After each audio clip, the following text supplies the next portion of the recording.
নওগাঁর নিয়ামতপুরে একই পরিবারের 4 জনকে গলা কেটে হত্যার ঘটনা ঘটেছে। গতকাল সোমবার 21 এপ্রিল উপজেলার বাহাদুরপুর ইউনিয়নের বাহাদুরপুর গ্রামে গভীর রাতে এ ঘটনা ঘটে।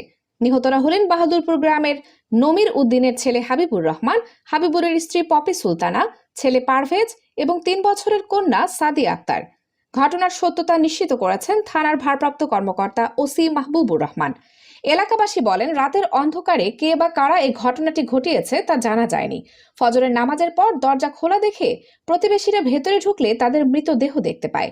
পরে থানায় খবর দিলে পুলিশ ঘটনাস্থলে উপস্থিত হয়। তবে জমি জমার বিরোধে এমন ঘটনা ঘটতে পারে। পপি আক্তারের বাবা মোয়াজ্জেম হোসেন বলেন, আমার মেয়ে, জামাই, নাতি নাতনিকে যারা হত্যা করেছে তাদের ফাঁসি চাই।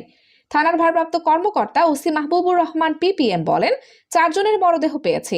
অনুসন্ধান চলছে, মৃত্যুর সঠিক কারণ পরে জানানো হবে। Kaniz Fatema Soma, CN Bangla news desk.